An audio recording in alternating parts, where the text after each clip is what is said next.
반갑습니다. 들리나요? 여보세요? 들리죠? 네. 네, 오늘 본문 고린도전서 3장을 기억을 좀 해놓으시고 그리고 계속 이야기를 좀 나누도록 하겠습니다.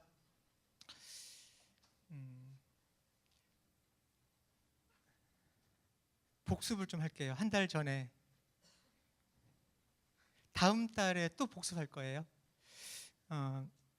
하나교회 비전 문구 기억나시죠? 기억나시니까 한번 외워보도록 하겠습니다. 다 같이 시작.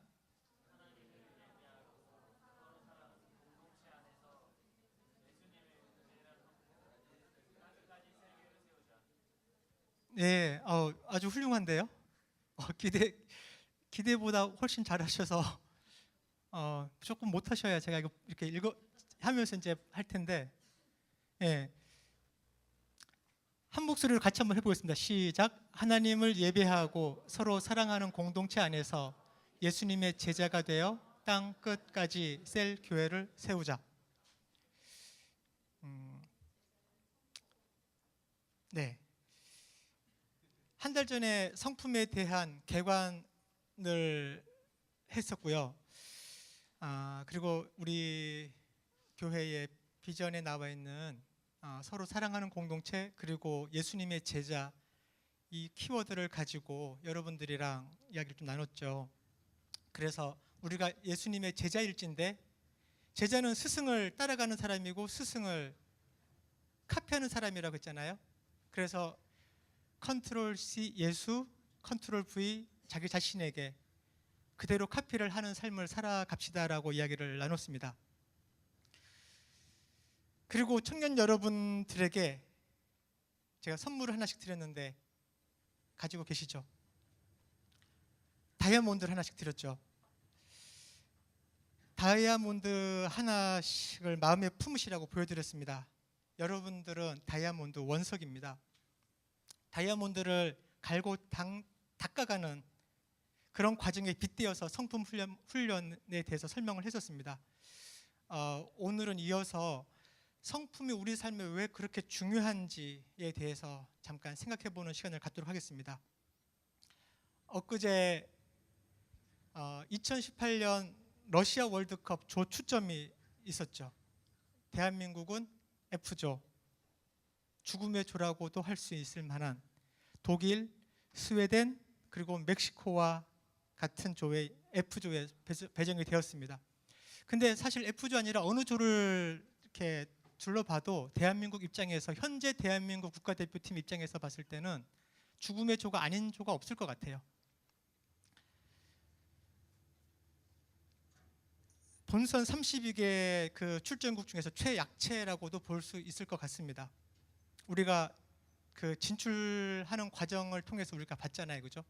계속 0대 0, 뭐 계속 무승부 내지는 뭐 지거나. 근데 어쨌든 본선에 진출했다는 이 사실, 그죠? 그것도 10회 연속으로 이렇게 진출할 수 있었던 것은 저는 이분 덕분이라고 생각이 되었어요. 누굴까요? 히딩크, 신태용 감독님? 바로 단군 할아버지 덕분입니다. 그 한국을 빛낸 100명의 위인들이라는 노래 이렇게 아이들이 막 부르는 노래 기억나시죠? 그 아름다운 이 땅에 금수강산에 단군 할아버지가 터 잡으시고 이렇게 나가잖아요, 그죠? 네. 단군 할아버지께서 이 아름다운 이 금수강산의 터를 여기다 잡아 놓으셨으니까 우리나라가 월드컵에 갈 수 있는 것 같아요. 만약에 단군 할아버지께서 우리나라를 저 유럽의 뭐 이탈리아 옆에 아니면 프랑스 옆으로 해가지고 이렇게 딱 붙여 놓으셨다면은 이탈리아가 4회 우승국입니다. 월드컵 아주리 군단 이러면서 이탈리아가 월드컵 예선 탈락했어요. 그죠? 본선 탈락했습니다. 덴마크 오렌지 군단이라고 해서 우리에게 이렇게 아픈 기억들을 주었던 네덜란드도 탈락했어요. 이탈리아와 네덜란드가 탈락하는 그런 유럽 쪽에 우리나라를 이렇게 털을 잡아 놓으셨다면 우리나라는 언감생심 절대로 월드컵은 갈 수 없습니다. 다행히 이 아시아 이 귀퉁이에다가 이렇게 잡아 놓으셨기 때문에 그냥 여기에서 어떻게든 해가지고 월드컵을 갈 수 있는 거죠. 그것도 10번씩이나 연달아서 갈 수 있는. 그래서 저는 아무리 생각해도 당군 할아버지의 이 덕분이다 이 생각이 듭니다. 그리고 또 하나 또 생각을 해보면 불의 고리, 그죠? 환태평양 조산대 뭐 이러면서 칠레, 캘리포니아, 일본, 인도네시아 이렇게 이어지는 이 불의 고리라고 부르잖아요.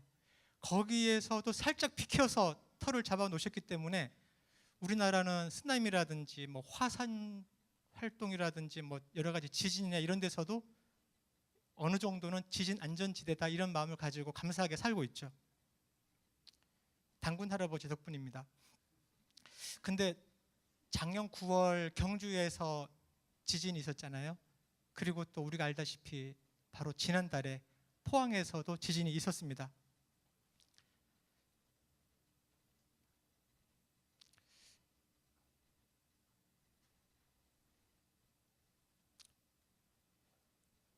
그러고 보니까 우리나라가 더 이상 지진 안전지대가 아니구나 하는 생각이 듭니다. 세상에 안전한 곳은 없구나 하는 생각이 들더라고요.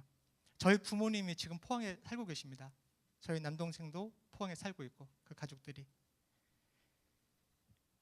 핸드폰에서 재난 안전처인가요? 예, 거기서 이제 뭐 갑자기 그 알람 소리가 막 들려서 깜짝 놀라서 포항 이렇게 됐길래 바로 전화를 드렸습니다. 바로 전화를 안 받더라고요. 얼마나 제가 애가 탔겠어요, 그죠? 그럼 나중에 통화가 됐습니다. 동생이 마트에서 일을 하는데 카톡으로 사진을 막 보내줬어요. 그 마트의 현장을 전부 다 넘어져 있고요. 뭐 병들은 전부 다 깨져가지고 완전히 마트가 난장판입니다. 아수라장입니다. 굉장히 공포스러웠다고 이야기를 하는데 그게 절절하게 다가왔습니다. 그리고 이번 지진으로 또 제가 다녔던 고등학교도 그 안전상의 문제로 수능을 칠 수 없게 되어서 다른 장소로 옮겨서 치게 되었다고도 합니다. 어떤 고3 수험생이 수능 시험 앞두고 엄마에게 막 펑펑 울면서 일주일만 더 있었으면 내 공부 이거 마무리할 텐데 하면서 펑펑 울고 그랬답니다. 일어날 수 없는 소망이죠. 근데 공부 조금만 더 했으면 이거 등급 하나 올릴 수 있는 이런 마음이 얼마나 컸었겠어요, 그죠? 그런데 지진으로 일주일 연기됐죠. 굉장히 머쓱해지는 거예요, 그죠? 인생 알 수 없는 거예요, 그죠? 인생 알 수 없는 겁니다. 그렇죠? 레바논에 있는 선교사님이랑 통화를 한 적이 있어요. 종종 합니다. 그러면 이제 IS라든지 헤즈볼라라든지 또는 뭐 난민들 또는 뭐 여러 가지 테러 등등의 그런 위협들, 가끔 폭탄도 터지고 하기 때문에 그런 게 걱정이 돼서 전화를 합니다. 그러면 오히려 그 선교사님들이 저희들을 걱정을 해주는 거예요. 김정은이 핵 실험을 했다던데 미사일을 뭐 몇 발을 쏘았다던데 괜찮냐 이러면서. 외국에서 보면 한국이, 그죠? 서울이 더 불안해 보이나 봅니다. 세상에 안전한 곳이 있을까요? 여기 청년 여러분은 안전하세요? 네. 평안하세요? 지금은 뭐 그렇다라고 대답할 수 있을지 몰라도 여러분의 평생에 걸쳐서 안전할까요? 흔들리는 세상입니다. 그죠? 인생 알 수 없습니다. 이 그림 아마 여러 뉴스를 통해서 많이 봤을 겁니다. 포항에 있는 한 그 건물입니다. 다세대 주택의 건물 1층의 사진을 찍어 놓은 건데 이런 방식의 구조를 필로티 구조라고 아마 대부분 알 것 같습니다. 이제는 1층은 주차장이라든지 이런 용도로 쓰기 위해서 띄워서 그 다음에 2층부터 사용할 수 있도록 만든 거죠. 1층에는 그렇기 때문에 기둥만 이렇게 세워놓습니다. 이 집을 산 사람은 4개월 전에 이 집을 샀다고 합니다. 이 건물을 지은 건축업자는 안전하다고 아마 이 집을 산 사람에게 이야기를 했을 것 같아요. 아니 그런 말을 어쩌면 할 필요성이 없었을 수도 있습니다. 집을 사는 사람이 그거에 대해서 물어보지도 않았을 거예요. 어쩌면은 지진에 대비한다든지 뭐 넘어질 거라든지 이런 것들에 대한 생각 자체가 없었을지도 모릅니다. 그리고 필로티 구조라서 우리 교회 앞에 건너편에 새로 지은 건물들도 이런 필로티 구조인 거죠. 필로티 구조라고 해서 무조건 다 위험한가? 그렇진 않습니다. 설계대로 규정된 대로 규정된 두께의 철근과 개수와 그리고 시멘트 배합 비율과 이런 것들을 설계대로 그대로 FM대로 시공을 했다면 어느 정도의 지진이나 흔들림이나 이런 것들은 견딜 수 있도록 설계를 하고 시공을 하거든요. 그렇다면 괜찮을 텐데 이 집은 이렇게 보더라도 엉성하게 보이죠. 제가 이 전문가는 아니라서 정확하게는 모르겠지만은 철근 몇 개가 빠진 듯이 보이고요. 그리고 이렇게 가로와 세로뿐 아니라 사선으로 이렇게 묶어줘야 되는 그런 철근들도 있어야 되는데 여기는 그렇게 보이진 않아요. 만약에 그렇게 잘 시공이 되어 있었다면 이 건물도 무너지진 않았을 겁니다. 이 옆에 있는 다른 건물들은 무너지지 않았거든요.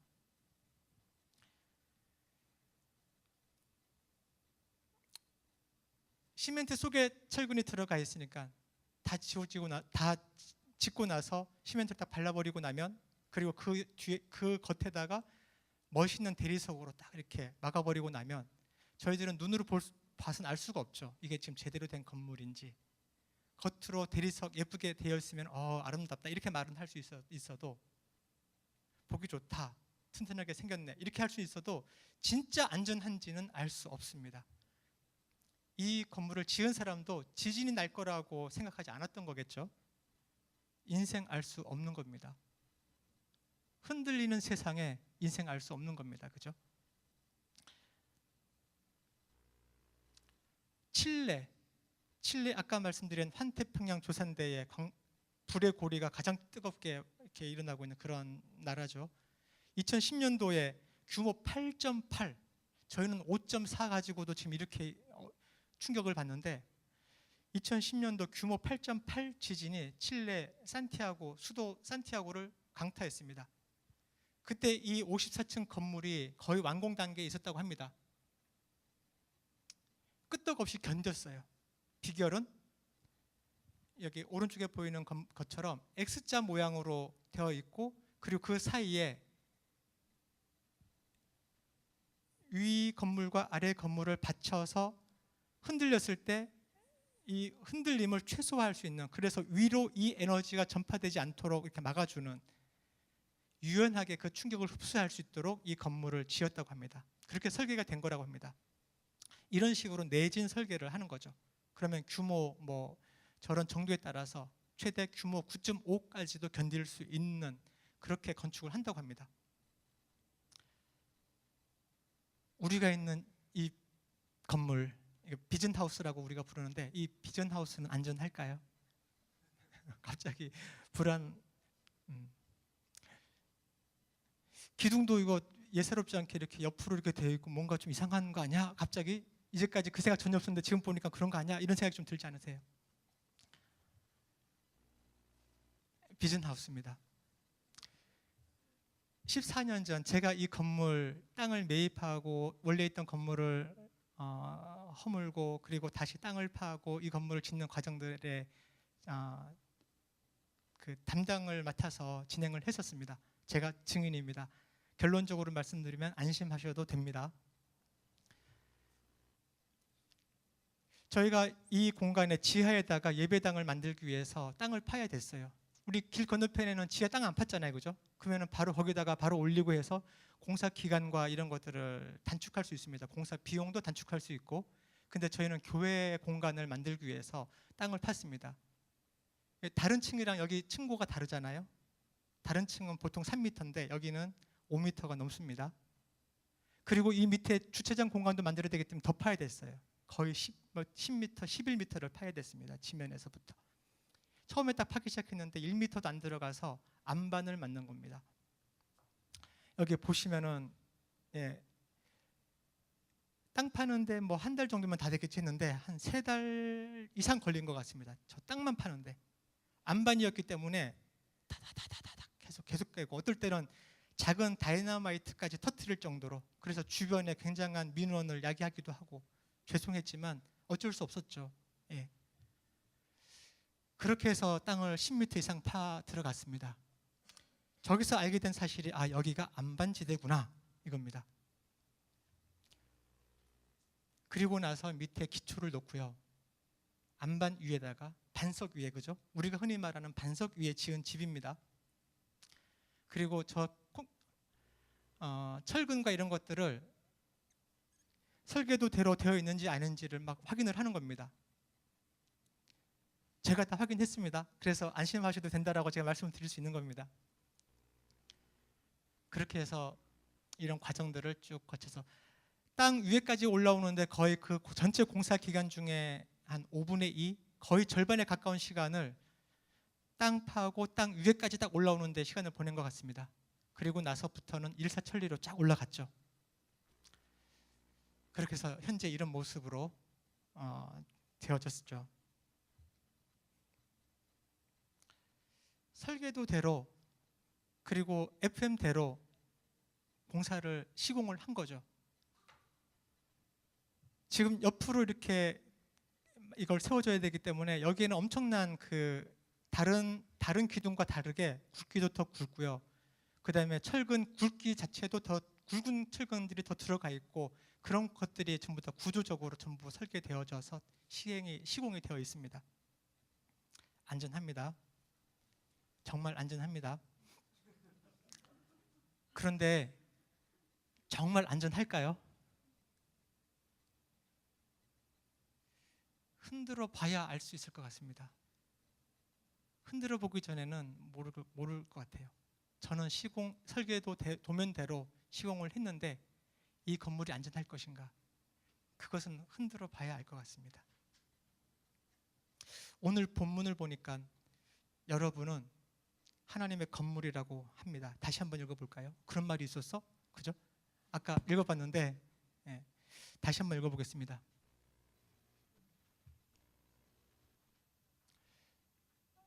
같이 한번 읽어볼까요? 시작. 그러나 주님의 날은 도둑같이 올 것입니다. 잠깐만, 이거 아닙니다.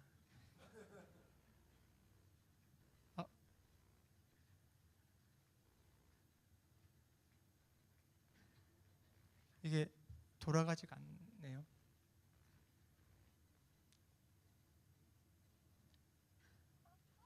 앞으로 돌려주시면 감사하겠습니다. 아까 비전하우스 그 그림 다음으로 넘겨주시면 감사하겠습니다.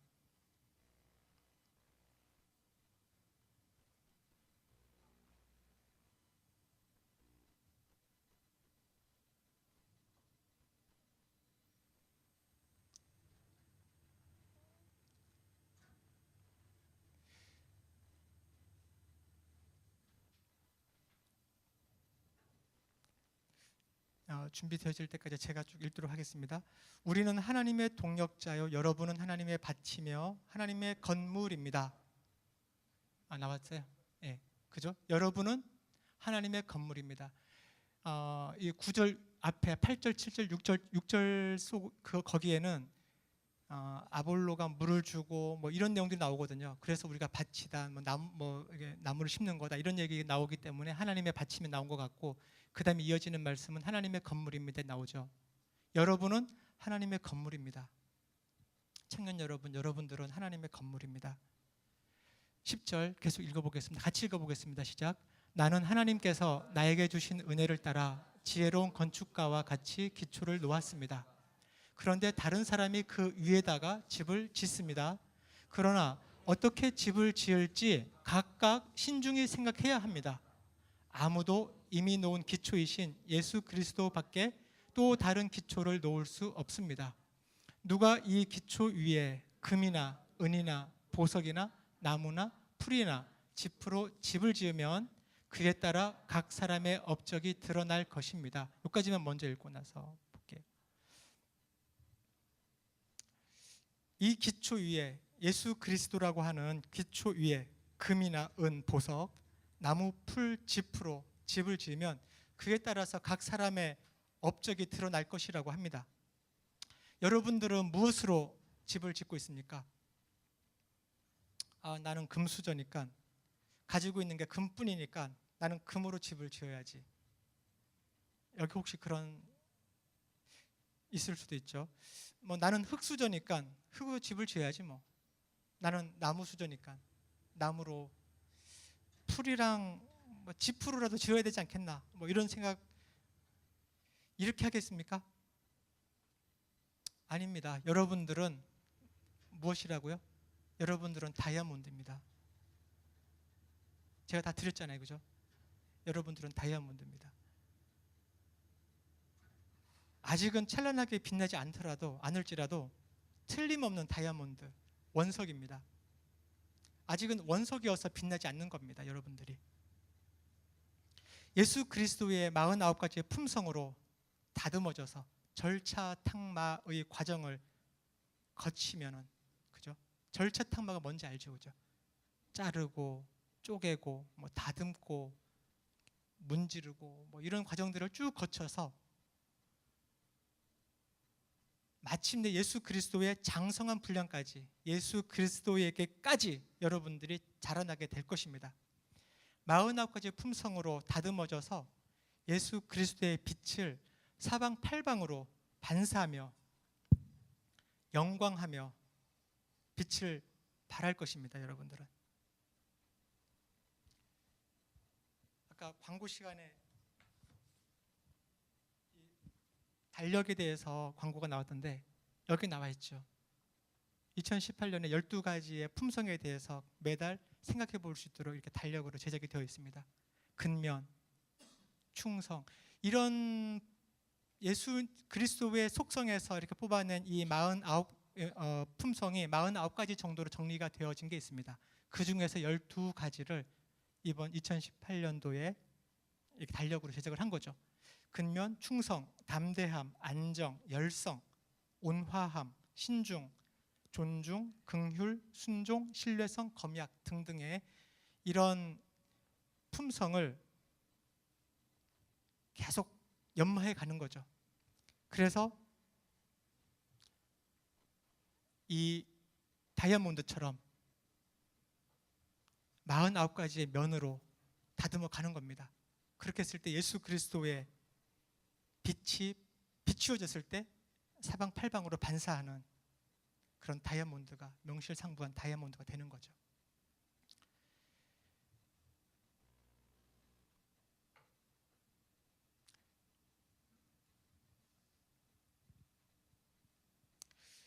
고린도전서 13장을 제가 마저 읽어보면 그에 따라 각 사람의 업적이 드러날 것입니다. 그 날이 그것을 환히 보여줄 것입니다. 그것은 불에 드러날 것이기 때문입니다. 불이 각 사람의 업적이 어떤 것인가를 검증하여 줄 것입니다. 이렇게 나오죠. 그래서 그 불의 검증 때를 통과하면, 그대로 남으면 상을 받을 것이고, 타버리면, 작품이 타버리면 손해를 볼 것이라고 했습니다. 여기에 나와 있는 그날, 이것을 다른 성경 말씀을 통해서 좀 더 살펴보도록 하겠습니다. 그날, 베드로후서 3장 10절부터 14절에 보니까 이 그날은 주님의 날이기도 하고 하나님의 날이기도 합니다. 좀 더 자세하게 나와 있죠. 같이 한번 읽어보겠습니다. 10절 시작. 그러나 주님의 날은 도둑같이 올 것입니다. 도둑같이 언제 올지 모릅니다. 우리가 지난 11월 언제였죠? 11월 12일이었나요? 13일이었나요? 수능 바로 전날 그렇게 지진이 날 거라고 우리가 알았습니까? 예상이나 했습니까? 그죠? 몰랐던 거예요. 그죠? 그래 도둑같이 오는 겁니다. 그날에 계속 읽어보겠습니다. 하늘은 요란한 소리를 내면서 사라지고 원소들은 불에 녹아버리고 땅과 그 안에 있는 모든 일은 드러날 것입니다.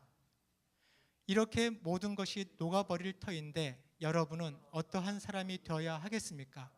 여러분은 거룩한 행실과 경건한 삶 속에서 하나님의 날이 오기를 기다리고 그 날을 앞당기도록 하여야 하지 않겠습니까? 그 날에 하늘은 불타서 없어지고 원소들은 타서 녹아버릴 것입니다. 네, 여기까지만 읽죠. 그날입니다. 그날은 올 것이고요. 그날에 불로 우리가 그때까지 지어놓은 그 건물들은 심판을 받을 것입니다. 검증이 되어질 것입니다. 웬만한 건 다 녹아 없어져 버릴 거예요.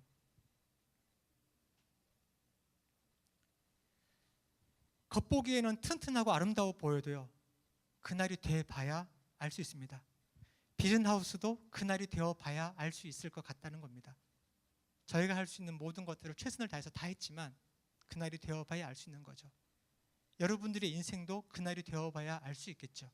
근데 그날은 도둑같이 온다고 했고 언제 어떻게 될지 우리는 알 수가 없습니다. 근데 그날은 옵니다. 그날 모든 것이 드러날 것입니다. 금은 보석으로 치장하고 또는 비싼 나무와 그죠? 흰옥기 그죠? 이런 나무 비싼 나무들도 많잖아요. 그렇게 해서 치장을 하고 꾸미고 한다 하더라도 또는 나무와 풀, 짚으로 온갖 노력들을 다 기울여도 그래서 내 나름의 나의 인생 모든 걸 전부 다 바쳐서 작품을 만들어 놨다 하더라도 그것은 다 불에 타서 없어질 것입니다. 원소들은 10절에 원소들은 불에 녹아버리고 땅과 그 안에 있는 모든 일은 드러날 것입니다. 이렇게 모든 것이 녹아버릴 터인데 여러분은 어떤 사람이 되어야겠습니까? 이렇게 묻고 있죠.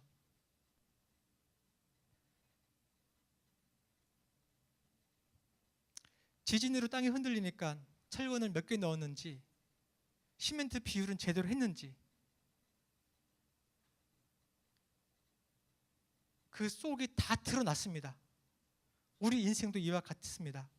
우리 인생이 흔들릴 때 우리 인생이 무엇으로 쌓아졌는지 그때 드러날 것입니다. 품성은 아무도 보지 않을 때 나의 모습입니다.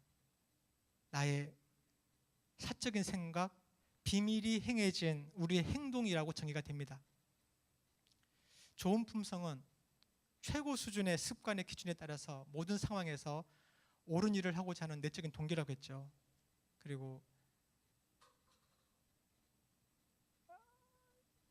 결코 절대 발각되지 않을 것이라는 것을 내가 알았을 때 하는 나의 행동입니다. 그럴 때 내가 하는 것, 그것이 나의 품성입니다. 예수 그리스도의 기초 위에 예수님의 이 49가지 품성으로 세워져 있다면 우리 인생은 타서 없어지지 않고 이 불의 검증을 통과하고 견고하게 세워져 있을 것입니다.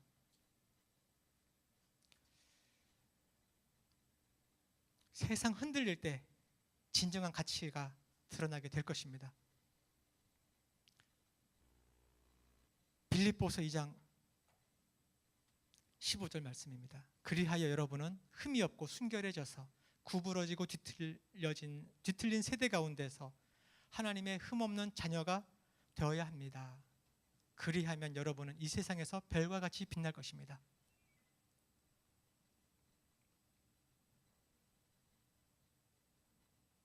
세상 모두가 이렇게 가고 있기 때문에 하나님의 말씀이 그렇지 않다라는 것을 주장하면서 그렇게 하고 있기가 쉽지 않을 수도 있습니다.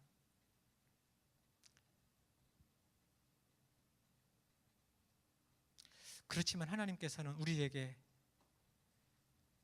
흠이 없고 순결해지라고 합니다. 구부러지고 뒤틀린 세대 가운데서 하나님의 흠 없는 자녀가 되라고 합니다. 그럴 때 우리는 다이아몬드처럼 세상에서 빛나는, 별과 같이 빛나는 그런 하나님의 자녀들이 될 것입니다. 생명의 말씀을 굳게 잡으십시오. 이게 빌립보서 말씀이죠. 규모 9.5를 견딜 수 있는 건물을 지었다고 하더라도요, 그 기초 자체가 튼튼하지 않다면, 기초 자체가 흔들려 버린다면 아무리 그 사이에 견고하게 지었다 하더라도, 온갖 내진 설계를 다 했다 하더라도 무너질 수밖에 없겠죠.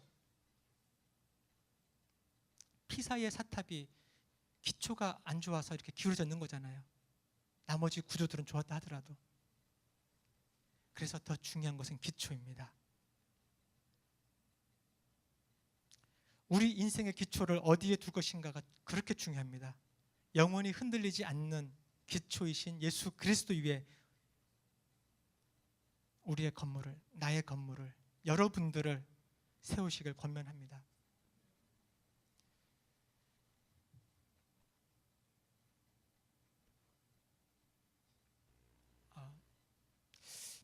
아까 질문 넘겼었군요. 질문을 좀 더 제가 설명을 좀 해드리고 저희가 좀 생각을 좀 더 해보고 그리고 나중에 소그룹 모임할 때 더 이야기를 나눴으면 좋겠습니다.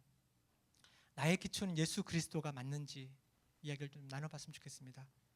아니라면 혹시라도 이 중에 나의 기초가 예수 그리스도가 아니다 그런 사람이 있다면 분명히 성경 말씀에는 아무도 다른 예수 그리스도 외에 다른 기초를 놓을 수 없다고 했거든요. 근데 그 기초가 아닌 예수 그리스도가 아닌 다른 기초를 내가 두고 있다면 그 기초는 안전한지, 안전하다면 거기다 세워도 되죠, 그죠? 근데 안전하지 않다면 생각을 정말 심각하게 해봐야 되죠. 내가 아무리 이 품성으로 잘 세워놨다 하더라도 그 기초 자체가 흔들려 버리면은 그게 의미가 없죠. 비전하우스는 안반 위에, 반석 위에 세워졌으니까 튼튼한 겁니다. 안전합니다. 두 번째, 어떻게 지을지 신중히 생각해야 한다는데 무엇으로, 어떤 재료로 집을 짓고 있는지도 좀 나눠봤으면 좋겠습니다. 그래서 그 날에 견딜 수 있는지, 견딜만 한지 한번 정직하게 생각해봤으면 좋겠습니다. 혹시 안 될 것 같아 이런 생각이 든다면 보강해야 될 재료들은 무엇인지 그런 것들도 좀 나누는 시간이 되었으면 좋겠습니다. 네, 기도하고 마무리하도록 하겠습니다.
지금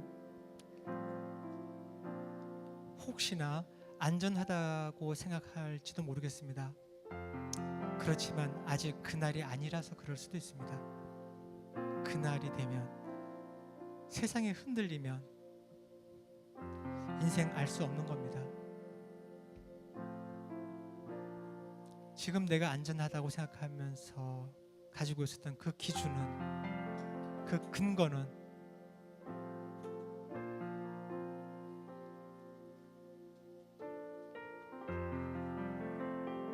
그날의 불의 검증대를 통과한 이후에 살펴봐야 될 것입니다.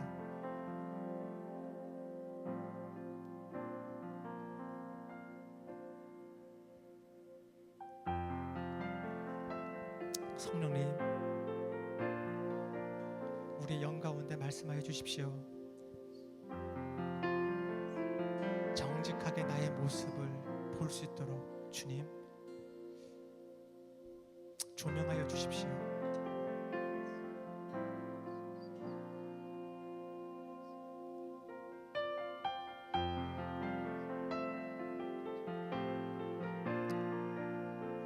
지금 나의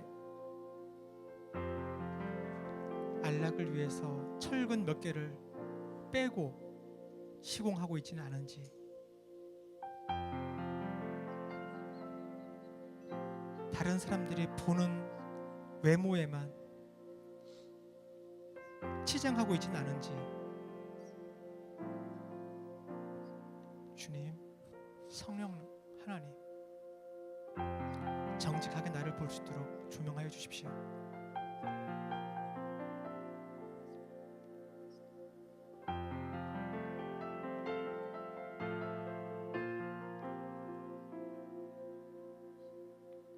주님, 보여주십시오. 제가 부족한 부분들을 보여주십시오. 그날에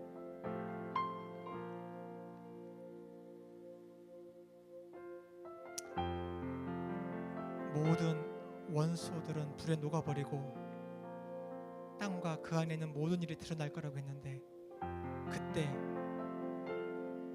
그것을 견디고 안전하게 여전히 견고하게 서 있을 수 있는 그런 삶을 살아가고 있는지 성령님 조명하여 주십시오.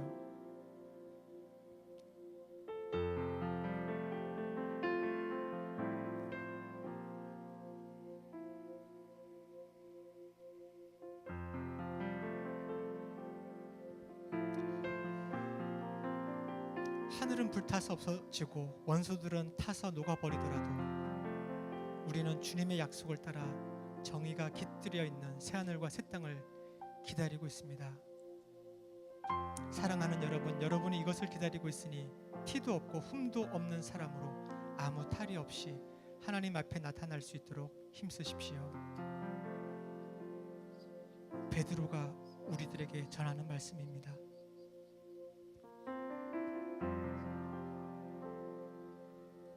세상은 흔들리지만, 온 세상은 흔들릴 것이지만,